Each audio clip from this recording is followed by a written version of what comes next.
Today we are going to talk a little bit about argument and argumentative writing. If you look at our textbook outlines several elements that you'll find in argumentative writing. First, we'll start with an explicit position.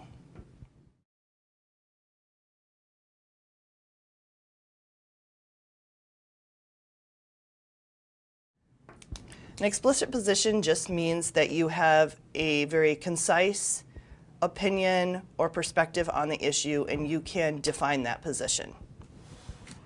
You're also going to need to have a response to what others have said and done.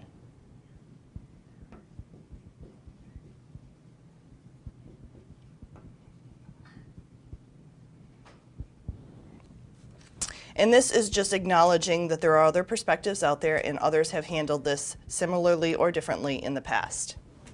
You're going to want to do some background research, because you're going to need to tell your audience enough information that they need to understand the scope and how your opinion, your position fits into the bigger picture. We're also going to need to talk about why is this particular issue important, and to what degree is it important.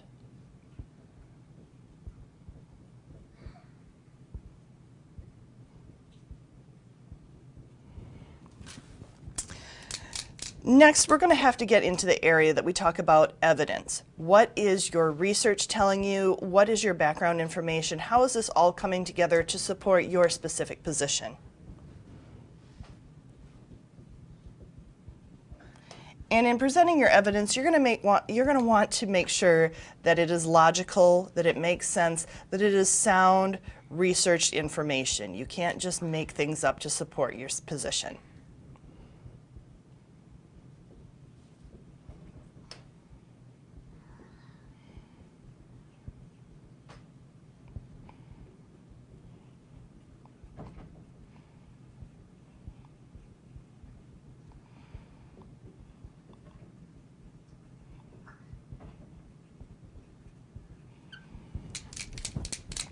As you're writing this, you're going to want to have an authoritative tone demonstrating that you understand and you know what you're talking about.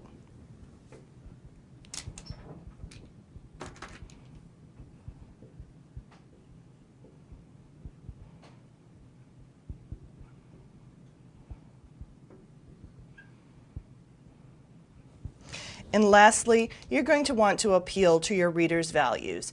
You want to make sure that they have a logical investment, an emotional investment, and an ethical or moral understanding of where you're coming from.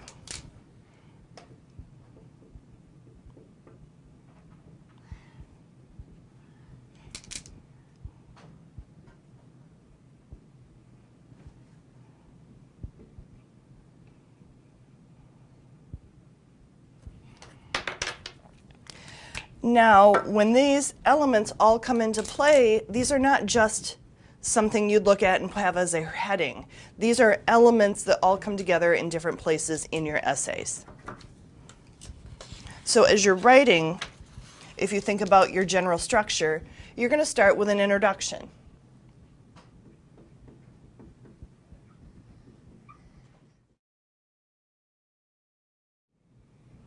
In your introduction, you're going to have a few different things. You're going to have some of your background information,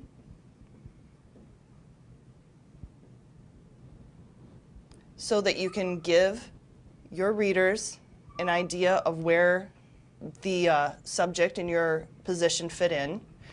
And eventually you're going to get and narrow your topic down, and your last sentence in your introduction is going to be your thesis.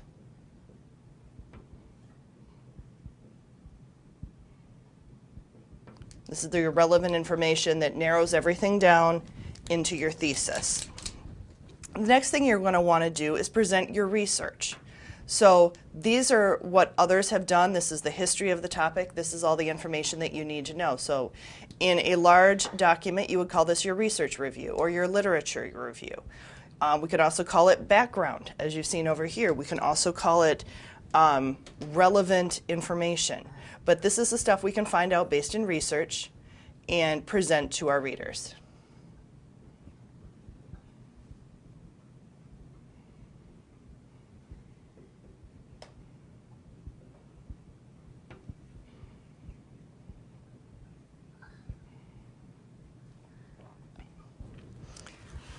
The next thing, after we've presented our introduction and given the relevant information in our lit review, our background, our research, we're going to want to state our position in our argument and then give our supporting information.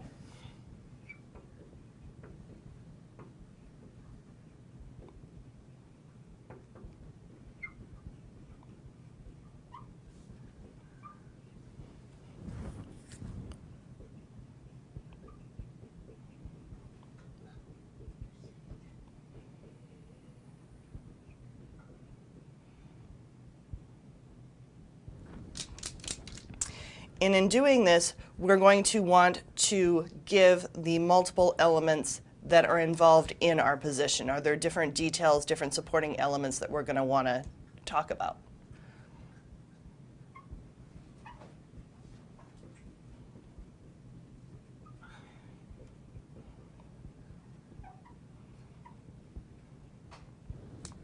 After we've talked about our position, we do need to acknowledge that there are various other views or counter-arguments that exist. So we're going to want to acknowledge them.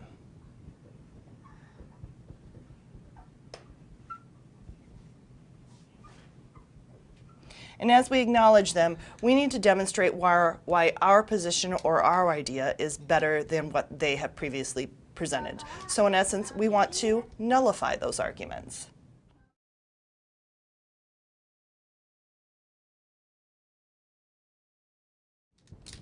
Lastly, we're going to want to present our conclusion. We've acknowledged our position, we've given the relevant information, we've supported our position with facts, details, statistics, so on and so forth. We've talked about the other arguments that are out there, and we've nullified them because we've demonstrated how argument's best. Lastly, we need to write a conclusion that summarizes all of this.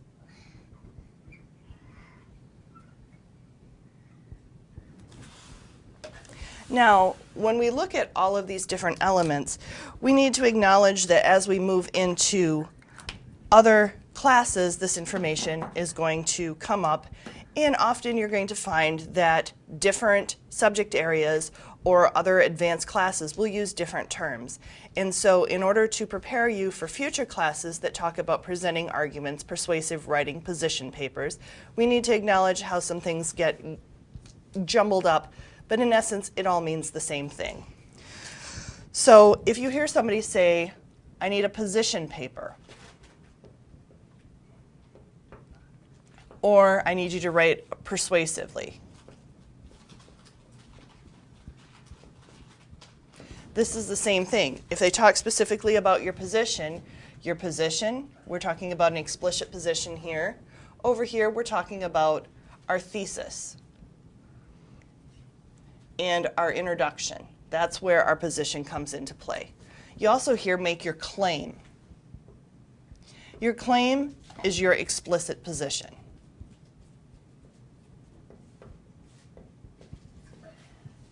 Or, in essence, your thesis.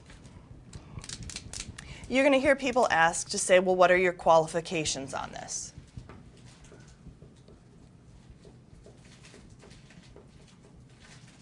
When we're talking about qualifications, we're not talking about your reasons for having this research background. We're talking about the ways that you're limiting your argument.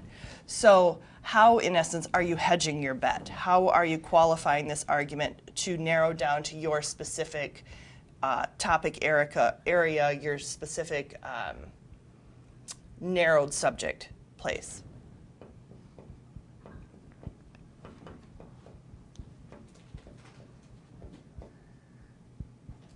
And as I mentioned, we call this hedging our bet.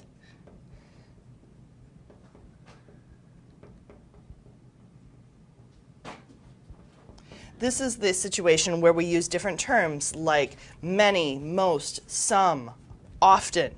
That way we're not speaking in absolutes. So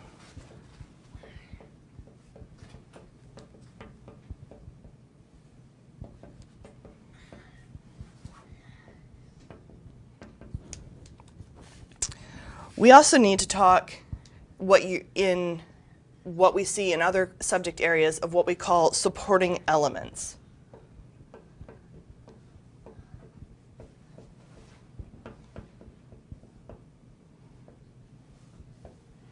And as you probably already noticed, your supporting elements, well, that's going to be your evidence. That's going to be your facts, your statistics, your examples. And you can see the connection that all of these pieces, no matter if we're in English 111 or another English class or we're in another subject area, how all of these pieces are in essence the same thing. We're just using different terms to talk about them. So we have our supporting elements. And again, our facts, our stats. We can also talk about how we're defining specific issues or how much and why things matter.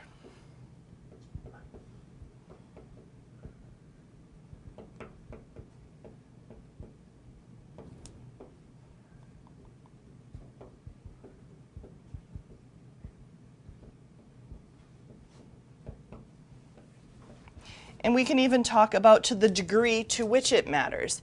Often we look at subjects and we can say, we can have a lively debate about if pineapple is a legitimate pizza topping. The reality is the only time this actually matters is when you're ordering a pizza with friends or you're looking to get into a relationship with someone. The rest of the time, this is not an argument worth arguing about.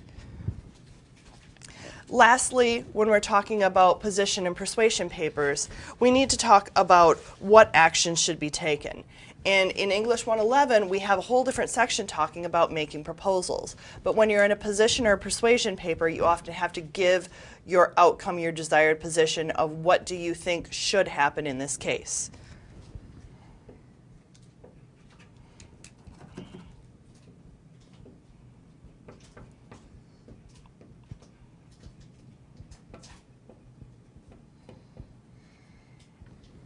Now, we would fit that into our conclusion given the right circumstances. And as we're doing this, we do need to talk about how we're going to appeal to the values of the reader. Are we looking at it as an emotional issue, an ethics issue, or a logical issue?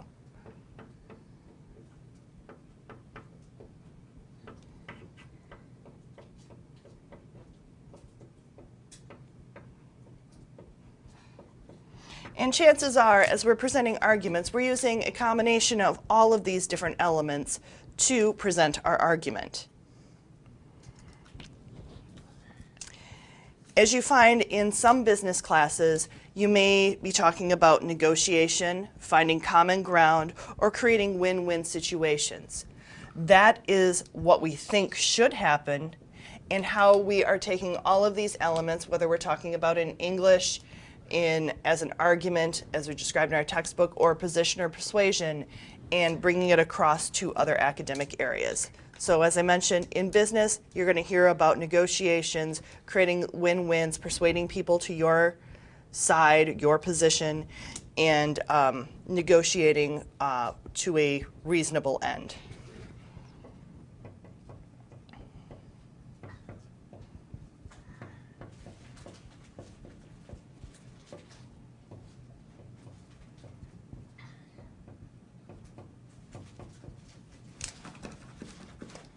And this is your common ground, so to speak.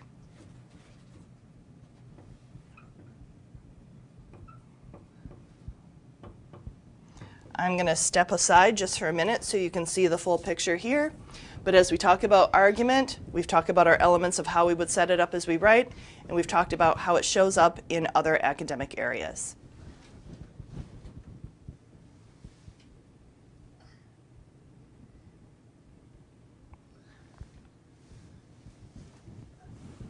Okay, thank you for your time, and I look forward to seeing you in class.